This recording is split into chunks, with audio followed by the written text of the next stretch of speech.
divided by our starting cash of 11,935.70.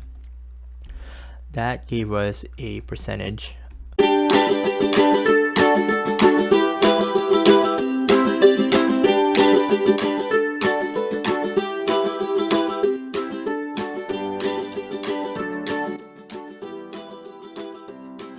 How's it going? It's Rocky. Happy Halloween weekend, everyone, and welcome to week 43 of our Don't Lose Money challenge.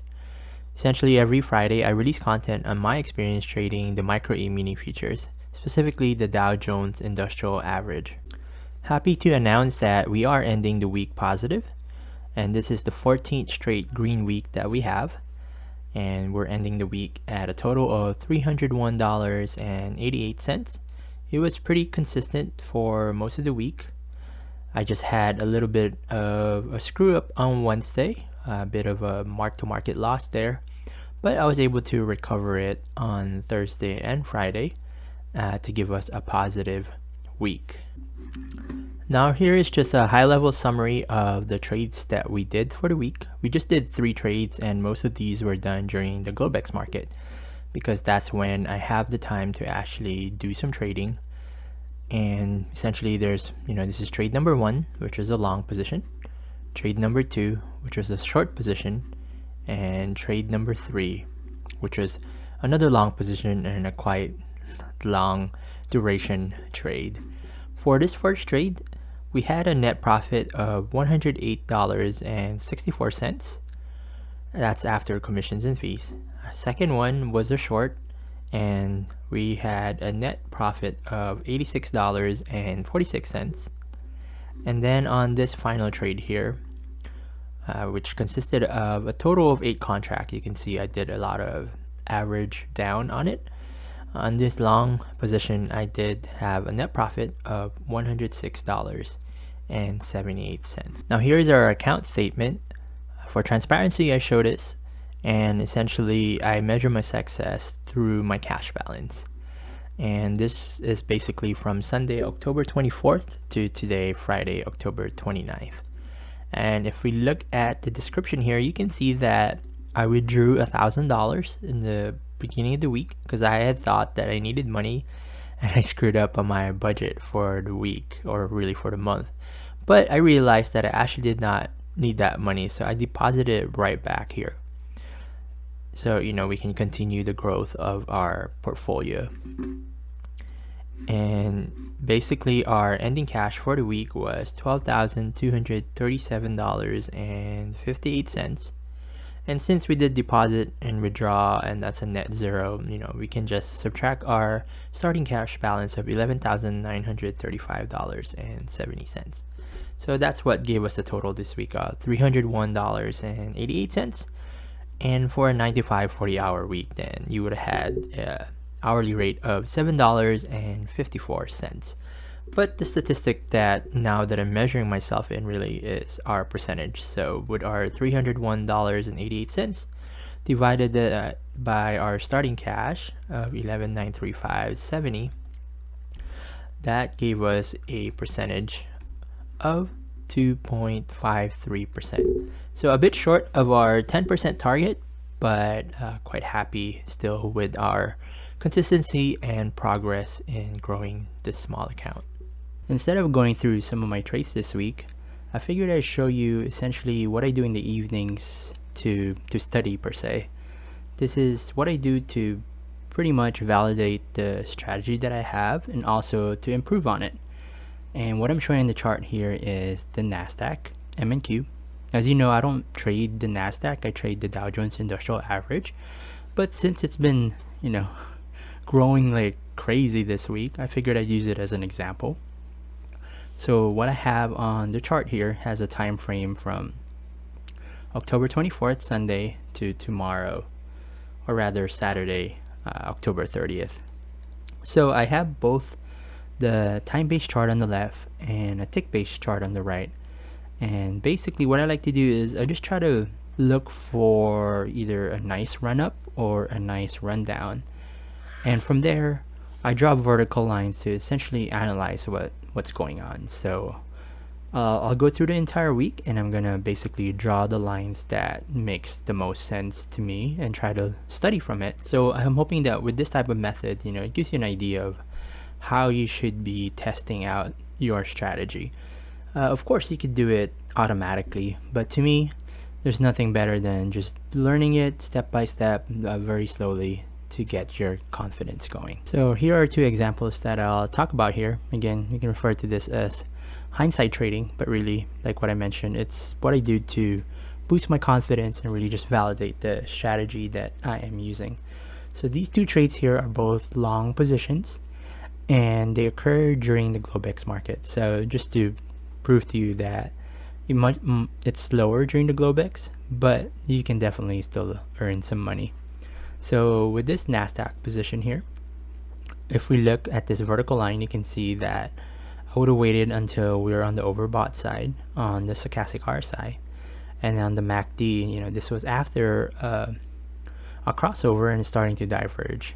Granted, it's below the zero line, so the probability of it working is a little less, but it would have given me confidence to go in, because if we look to the right on the tick-based chart, they were in congruence. So they're in agreement where MACD is starting to diverge, and on the stochastic RSI, we were on the overbought side.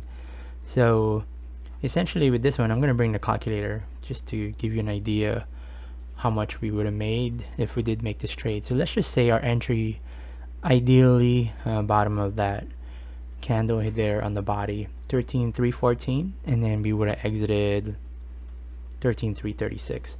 So let's just say 336 minus 314. So that would have been 14 points. And as we know, for each tick with the MYM, when you're trading the micro, each tick will gain you 50 cents. So each point is essentially $2. So 22 times 2, that would have been, of course, $44 for one contract for that. And you'd be like, what? That's not a lot of money.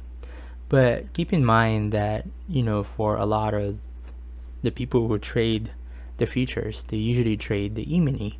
And with the E-mini, it's essentially $5 per tick. And so what that means is $20 per point. So that 22 times $20, that would have been $440 for that one trade right here. And that's why I like trading the futures. I just don't have the bankroll to be able to trade the Nasdaq or the E-minis at the moment. So here is our second example. This would have occurred around 8 p.m. Pacific time, and I would have waited for that crossover to occur. So crossover happening here on the MACD, and we're above the zero line, so the probability is a lot better. And then if you look at the stochastic RSI, we're on the overbought side. And if we look at the corresponding tick-based chart, you'll see that it also crossed over at around that time, and the stochastic RSI was on the overbought side. So again, yes, this is hindsight, but this is how I normally would enter a trade. And just for the sake of it, again, same thing. Let's just say ideally we entered at the bottom of that candle, 15,331, and let's say we exited at 15,356. So 356 minus 331, that would have been 25 points. So if we were trading the micro, where it's $2 per point, you would have gotten $50 for it. But if you were trading the E-mini, where it's $20 per point, then you would have made $500. So here's another example of a short, just to show you that the strategy also works when you're shorting a position, and that it also works during the US market when there's a lot more trades going on and things are a lot quicker. It's basically something I used to do, but due to conflict of interest, I no longer trade during the day and just really focus during the Globex market. But just want to run through this hypothetical trade with you, highlighting the strategy itself. So basically on the time-based chart, once this crossover occurred here at around 7:55, I would have started watching it. And basically there were, you would have had these two 10-minute candles which was a great opportunity to enter. But I wanted to highlight this bigger move right here, which happened at around 8:30. And essentially at 8:30, you can see that it was starting to diverge more closer to the zero line on the MACD. On the stochastic RSI, we're on the oversold side. And if we looked at the tidbits chart on the corresponding time, you can see that on the MACD, it has crossed over. And basically, you're close to the zero line there and starting to diverge. And on the stochastic RSI, we are on the oversold side. So that would have been a really great entry. And you can see why I really like comparing the time base and the tick base here. Because on this time base, you just see it within this 1 5-minute candle. But then in this tick base, you can see all of that. So you can see all that volume that occurred during that trade. So hypothetically here, let's go through the math. Let's say we shorted at 15,666 on top of that body of the candle, and let's just say ideally we would have exited at 15,605, and you would have been like, you can't time the top and bottom. That is correct, you definitely can't. But if you look at the tick base side, this is why I like looking at it, because you would have seen that it was ready to reverse a bit, and that's why I would have placed my OCO and exited right there. So anyway, so let's do that again. So let's say we shorted at 15,665, and then we basically cover it at 15,605. So that would have been 60 points. That would have been an amazing 60 points.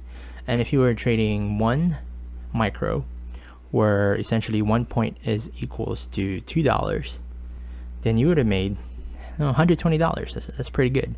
But the real money, of course, is when you're trading the E-mini, where you multiply that by 20, and you would have made $1,200 trading in less than 5 minutes. And that is why futures is a lot of fun to trade, but at the same time, it can be very risky if you don't have the psychological aspects of things in check, and you don't know how to do risk management and have the right position size for it. So those are things that I've worked on over the years.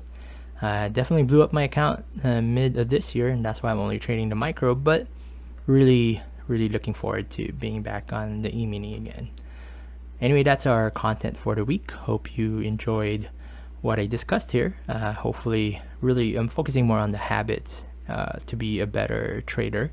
And hopefully this is something that you do yourself. Either you can do scripts to do it automatically, but I highly recommend just really looking back on a specific time frame, looking for that trade that could have been, would have been, or what if type trades, and just look at the indicators that you enjoy to look at, or basically what you're confident with, and see if it agrees. And that should really boost your confidence. So when you do see it in the future, you'll be able to react accordingly. Anyway, hope you enjoyed and got entertained by that little information that I shared there. Please do like and subscribe. But if you haven't learned anything, please give me another chance and check me out on the next content. All right, see ya.